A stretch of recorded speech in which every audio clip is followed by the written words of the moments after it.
Guiones y guionistas capítulo 618. Hoy vamos a ver qué es un documentario o falso documental.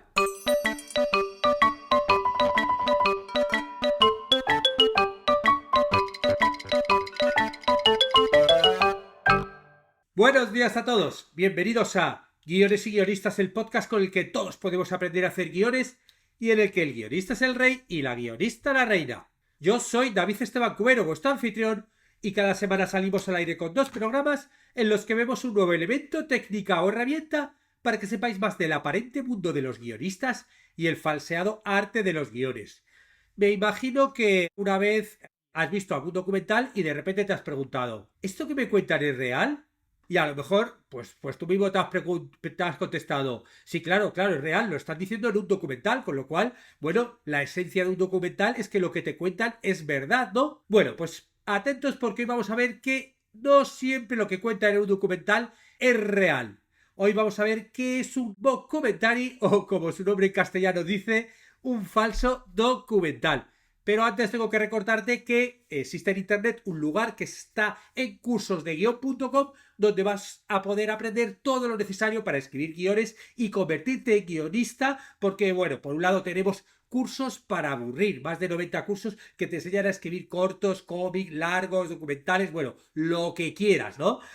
También hay una comunidad en un servidor de Discord que es privada y donde nos comunicamos entre nosotros. De hecho, esta semana va a haber una reunión, porque a final de mes siempre hacemos una reunión Discord y ahí, bueno, pues hablamos de nuestros proyectos, hablamos de cómo escribir guiones, resolvemos dudas y nos vemos cara a cara porque, bueno, este oficio del guión muchas veces es muy solitario, con lo cual está muy bien compartir tiempo con gente que esté en la misma que tú.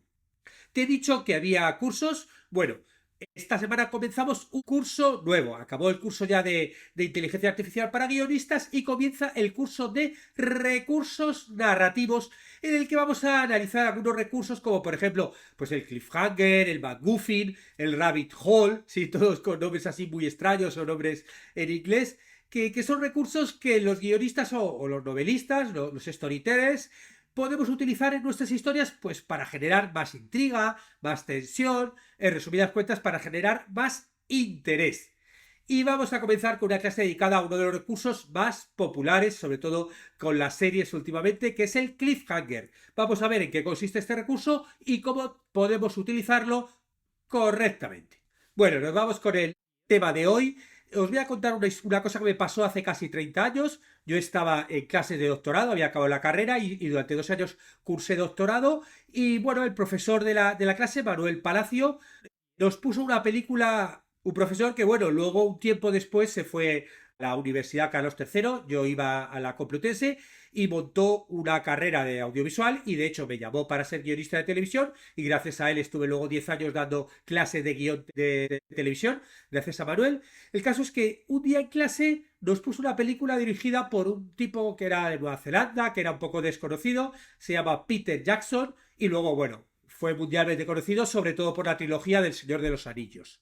Esta película era un documental que se llamaba Forgotten Silver y que cuenta la historia de un pionero de Nueva Zelanda del cine, que se llama Colin Mackenzie, que inventó el cine antes que los hermanos Lumière y Thomas Edison. ¿No? Él, a través de imágenes de archivos recuperadas, entrevistas con expertos cinematográficos, pues Peter Jackson construye un convincente relato sobre este olvidado pionero del cine.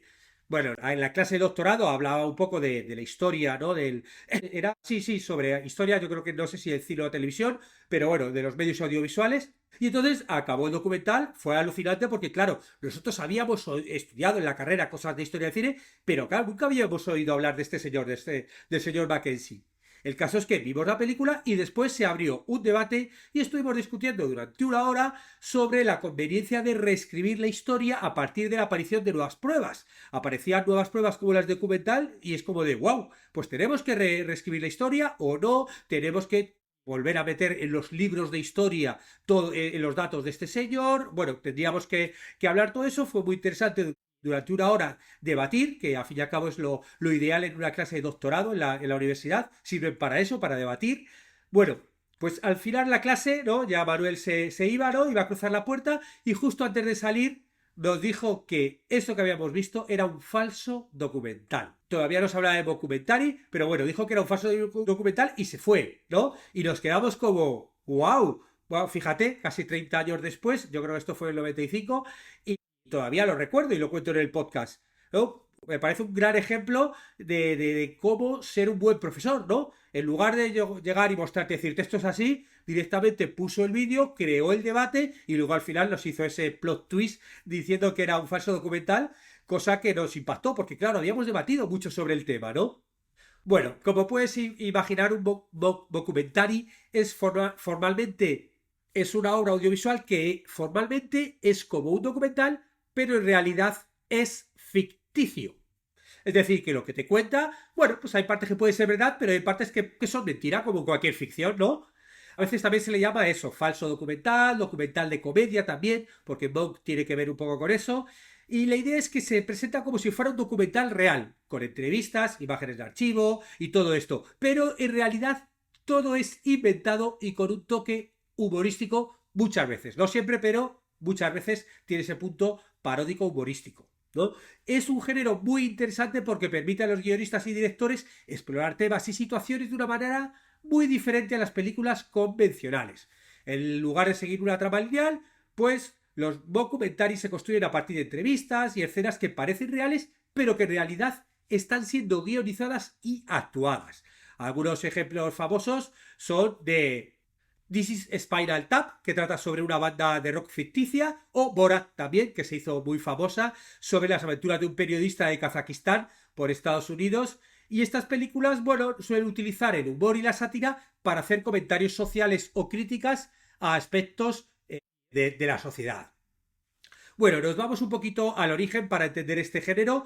Se remonta a las primeras etapas del cine, aunque el término no se popularizó hasta mucho más tarde. En las décadas de 1930 y 1940, el director y productor Orson Welles fue pionero en la creación de obras que podríamos llamar predecesoras de los falsos documentales.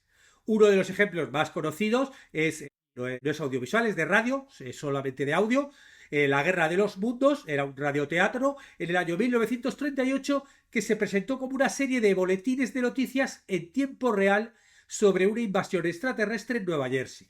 El programa fue tan convincente que provocó un pánico masivo entre los oyentes que sintonizaron la transmisión a mitad de camino y creyeron que la invasión era real. Ya hice un podcast sobre ello, os lo voy a poner por si acaso queréis escuchar después con la película de Ciudadano Kane, con Citizen Kane de 1941. Orson Welles también utilizó técnicas de estilo documental para contar la historia de su personaje principal, ¿no? Charles Foster Kane. Y no obstante, fue en la década de los años 60 y 70 cuando empezaron a surgir las primeras obras que podríamos considerar auténticos falsos documentales. Por ejemplo, la película A Hard Day's Night de 1964 de los Beatles podría ser un ejemplo, ¿no? Aunque no es una parodia, esta película es un híbrido entre la comedia y un documental que sigue a los Beatles en su vida cotidiana, ¿no? Es como si fuera un documental siguiéndoles, pero claro, hay unas partes ficticias. Luego ya después la película que os he dicho de This is Spinal Tap, dirigida por Rob Reiner, popularizó el término documentary porque este falso documental parodia los documentales de bandas de rock y se ha convertido en un clásico del cine de culto. Desde entonces el género ha evolucionado y se ha expandido en varias direcciones, abarcando una amplia variedad de temas y estilos. Algunos falsos documentales, como Borat, utilizan el formato para hacer sátira social y política, mientras otros, como la serie de televisión de Office, se centran en la comedia del absurdo y la parodia de la vida laboral cotidiana. Hoy en día el falso documental sigue siendo una forma popular de contar historias tanto en cine como en televisión, gracias a su capacidad para mezclar la realidad y la ficción en formas ingeniosas y muchas veces humorísticas. Pero bueno, vamos a las características. Características de un documentary que lo hacen distinto a los demás géneros cinematográficos y televisivos. La primera de ellas, obviamente, es el estilo documental. Adopta el formato y el estilo de un documental tradicional, y esto puede incluir técnicas como entrevistas a cámara, tomas de detrás de escena, el uso de imágenes de archivo, la voz en off narrativa típica de los documentales. Claro, la idea es dar la impresión de que lo que estás viendo es un documental real, aunque en realidad es ficticio. Lo segundo es eso, que tiene elementos de ficción. Porque, a pesar de la apariencia de documental, un documentary es en esencia una obra de ficción. Los personajes, eventos y la mayoría de los detalles son inventados por los guionistas. Muchas veces juegan con elementos que sí que son reales para darle un poquito más de empaque, ¿no? Si de repente, claro, los que están hablando son personas reales, no en las entrevistas, pues claro, tiendes a creértelos mucho más, ¿no? Pero la forma de escribirlo es por ficción. Otro elemento es el humor y la sátira, ¿no? Porque muchos de estos productos se utilizan como vehículos para la comedia y la sátira. Y a través de la parodia del formato documental, los creadores pueden hacer comentarios irónicos o críticos sobre diversos aspectos de la sociedad, la política, la cultura, etc. Otro elemento es la improvisación, porque aunque la trama y los personajes están guionizados, a menudo hay un elemento de improvisación en las actuaciones. Y esto te ayuda a dar la impresión de autenticidad y espontaneidad que caracteriza a los documentales reales. Otro elemento es romper la cuarta pared. Los personajes a menudo interactúan directamente con la cámara o el equipo de filmación. Esto rompe la cuarta pared, que normalmente separa a los personajes de la audiencia en la mayoría de las obras de ficción. Si de repente ves, pues eso, ¿no? Como que el personaje que está en la entrevista mira para otro lado, escucha la voz del que hace la entrevista, puede ver incluso el micro. Todo este tipo de rupturas, pues eso, que encajan más en los documentales. También puede haber personajes extravagantes o absurdos, ¿no? Esos personajes a veces como muy exagerados, cómicos o simplemente ridículos, y que contrastan fuertemente con el tono serio y formal del formato documental. Porque claro, en el fondo muchos de estos programas les gusta dar como pequeñas pistas de, oye, mira, que esto es falso, ¿no? Es una especie como de juego entre la realidad y ficción que juega con la inteligencia del espectador de a ver si se da cuenta o no, ¿no? Y por último, temas amplios, ¿no? Estos documentales pueden abordar una amplia gama de temas, ¿no? La música, el cine, la política, la historia. Y muchas veces estos temas se eligen porque ofrecen oportunidades para la sátira o el humor. Nos vamos con los documentaries más populares, ¿no? En el cine, la televisión, para ver si te suenan. Empezamos con películas. Zelig, del año 1983, de Woody Allen, ¿no? Que ahí interpreta a Leonard Zelig, que es un hombre camaleónico que parece tener el don de cambiar su apariencia para asemejarse a las personas que le rodean. Claro, aquí lo que te decía de este juego beta, claro, es Woody Allen, que es actor, es director, y bueno, que ahí estaba empezando, ya era conocido porque había salido otras películas, con lo cual, bueno, no, tú lo estás viendo, te parece real, pero no te lo llegas a creer, ¿no? Es obvio que no es real. Ese salto, por ejemplo, al año siguiente, This is Spinal Tap, del año 84, que te decía de Rob Reiner, claro, ese muchas veces es considerado el primer documental moderno y sigue siendo uno de los más icónicos. Porque, bueno, como te decía, sigue una banda ficticia de heavy metal llamada Spinal Tap y está llena de humor, absurdo y sátira musical. En el año 92 salió Man Bites Dog, que es una película belga que sigue a un equipo de filmación que documenta las actividades de un asesino en serie, creando una crítica oscura y violenta del sensacionalismo en los medios, ¿no? Aquí ya vemos esa intención de criticar, ¿no? Antes se criticaban los documentales de músicos, aquí se critica un poco el sensacionalismo. En el año 2000 se hizo Best in Show, que es una mirada cómica a las personas obsesionadas en los concursos caninos, dirigida por Christopher Guest, que es un, bueno, conocido director de falsos documentales. Luego en el año 2002, una película francesa también muy conocida, Operación Luna o Dark Side of the Moon, dirigida por William Carell, que parodia las teorías de la conspiración que sostienen que el alunizaje del Apolo 11 en 1969 fue un engaño. Y claro, utilizan entrevistas falsas con personalidades políticas y científicas reales, entre ellas Buzz Aldrin, Henry Kissinger, para tejer ese relato ficticio muy convincente sobre cómo los Estados Unidos habrían falsificado la llegada a la Luna para generar la carrera espacial contra la Unión Soviética. Y es alucinante porque yo conozco gente que se lo cree, gente además, no te digo, gente muy inteligente que lo vio y se lo creyó, ¿no? Ahora, por ejemplo, con el tema de la pandemia y todo esto, han salido muchas cosas de estas de falsas historias donde te das cuenta la gente muchas veces como que hay muchas personas que tienden directamente a crear las cosas donde haya un poquito más de conspiración, un poquito tal, como que les gustan este tipo de teorías, ¿no? Y entonces, claro, cuando ves un documental como esto, rápidamente piensas, no llegaron a la luna, no tal, lo cual, ¿no? Y si te metes en internet vas a encontrar muchísima gente que opina que es real, ¿no? Seguimos con Borat, del 2006, esta comedia de Sacha Baron Cohen, que utiliza el formato de falso documental para explorar y satirizar la sociedad y la cultura estadounidense. Porque su personaje, el personaje que hace él, claro, él lo hace disfrazado, ¿no? Para que no lo reconozcan. Es un periodista kazajo ficticio que se utiliza para poner muchas veces manifiesto los prejuicios y absurdos de la sociedad.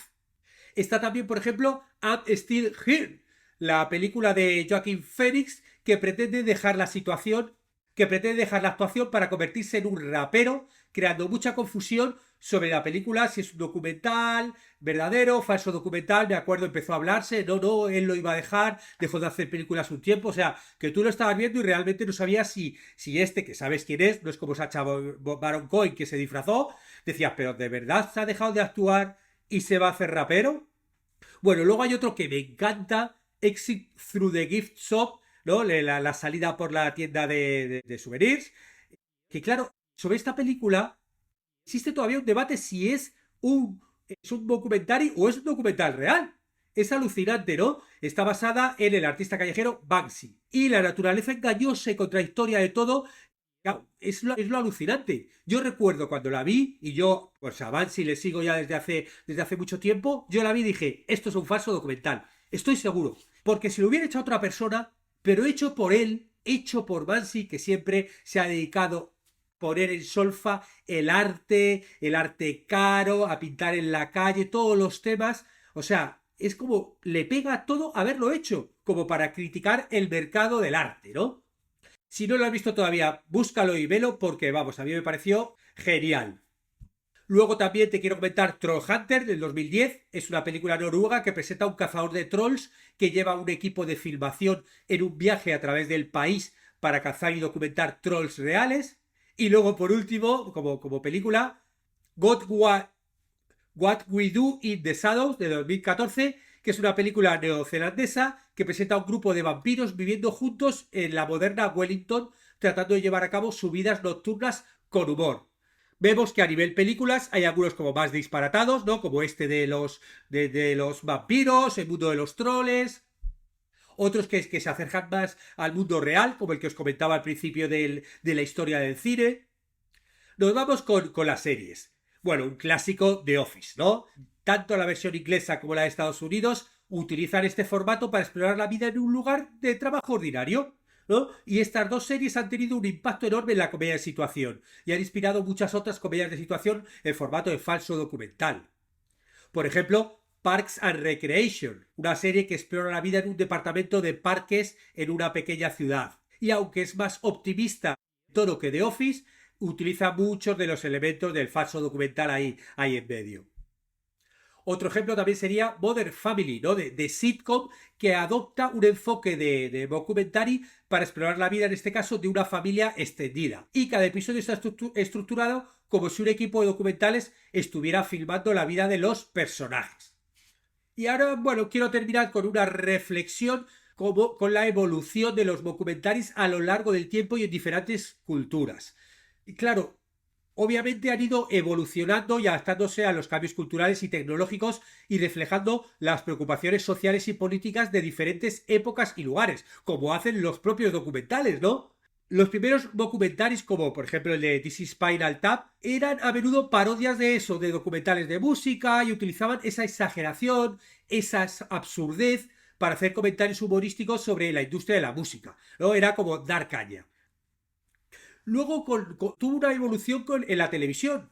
Con la llegada de programas de televisión como The Office, el documentary se convirtió en un formato popular para las comedias de situación.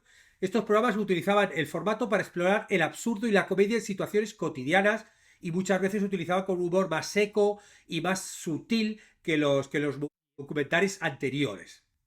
Luego, a medida que el formato se ha desarrollado, los documentaries han comenzado a abordar de una manera más directa los temas sociales y políticos. Por ejemplo, Borat, ¿no? y su secuela utilizan la sátira para explorar temas de racismo, xenofobia, misoginia. Además, han evolucionado de forma distinta dependiendo de las culturas. Por ejemplo, en Nueva Zelanda, esta película de la de What We Do in the Shadows lo, lo utiliza para explorar el folclore de los vampiros de una forma humorística y única, ¿no? Pero, por ejemplo, en muchos lugares de América Latina se ha utilizado este género para abordar cuestiones políticas y sociales específicas de la región. Y es por lo que os decía desde el principio, es un formato muy útil la parodia para criticar algo. De hecho, hay uno muy famoso en España que hizo Jordi Évole, que fue un documental de una hora en su programa sobre analizando el golpe de Estado de 1981 y la participación del rey de España por entonces, ¿no? Pero bueno, de este yo creo que os hablaré en el próximo podcast.